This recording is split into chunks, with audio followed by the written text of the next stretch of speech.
Today, in the chapter Sectors of Indian Economy, I am going to deal the topic how are economic activities highly dependent.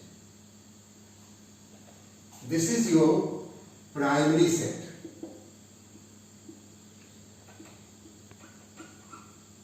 Primary sector produces raw materials,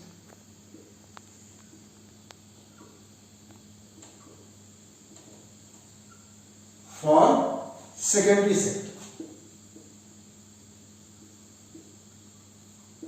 and the secondary sector produces manufactured goods.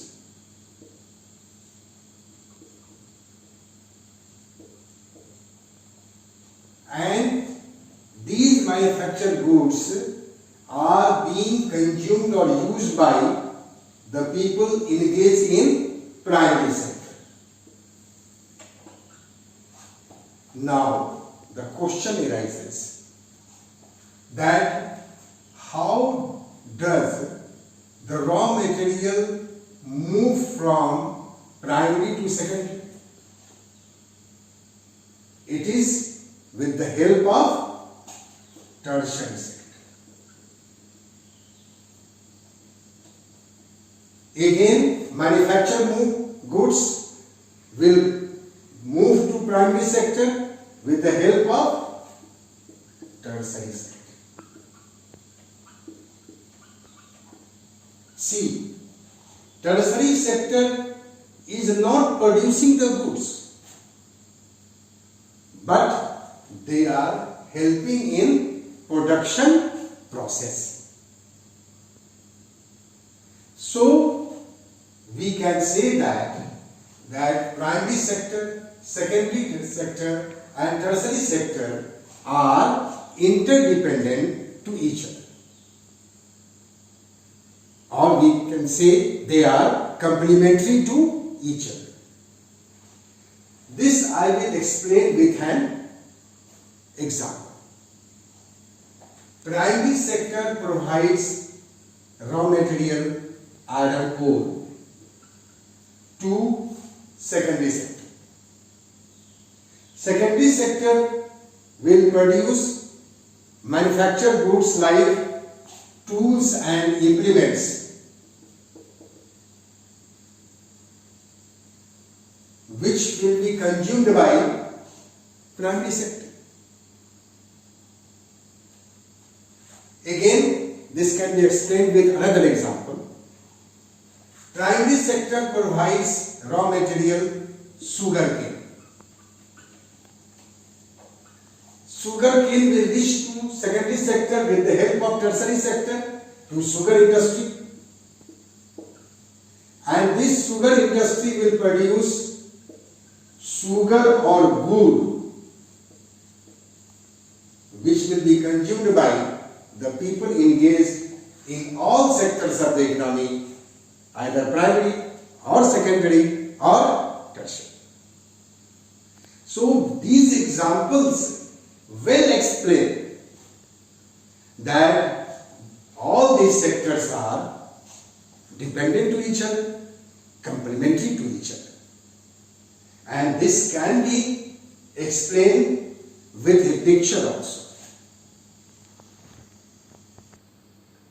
See, in the picture in your book, page number 20. This is the primary sector, agriculture. Produces natural goods. Supplied to secondary sector, that is industrial sector. Produce manufactured goods. Then you see another sector, tertiary sector, that is the service sector. Help to develop other sectors. So through this picture, it explains well that primary, secondary and tertiary sector are interdependent to each other. Now I am going to deal another topic. What are the changes in different sectors of economy? Let us understand what are the changes in different sectors of economy. You see this diagram and we will understand that in initial stage primary sector was important. It means that most of the people were engaged in primary sector, that is agriculture, forestry, mining, etc. As time passed and due to change in methods of farming, the prosperity of the farmers increased. That is, their income level increased. What type of methods of farming were adopted by them? This can be explained with a picture. See, in this picture, that mechanized farming started. That is modern methods of farming.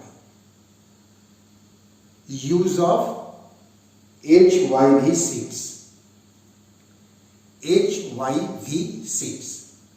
H for high, Y for yielding, V for variety. So high yielding variety seeds were used by the farmers to increase the production. Second is use of chemical fertilizers in order to improve the soil quality. Then they started using insecticide and pesticide and controlled use of water. Controlled use of water through irrigation system, through canals, pump sets, dams, etc. So by using all these methods, they improved the agricultural productivity. Now, once they increase the production, it means that they produce more than their consumption. And once they produce more than their consumption, naturally there was a shift of workforce from primary sector to secondary sector. Because those people engaged in the primary sector, they got educated and they thought of joining different sectors of economy for their employment. In secondary sector, what happened? It became important in total production and employment, means more and more people started getting employment in the secondary sector. Once they were employed, naturally development also occurred in the secondary sector. How? By new system of manufacturing, by setting up factories, by expansion of factories. Again, in secondary sector also, production increased. and the produced goods needed market to sell their goods. And that gave birth to the importance of tertiary sector. Means that now the employment shifted from secondary to tertiary sector with the help of services like banking, insurance, communication, transport, call center, etc. So we see a changing graph of workforce from primary sector to secondary sector and secondary sector to tertiary sector. Now the importance of tertiary sector has risen in developing countries.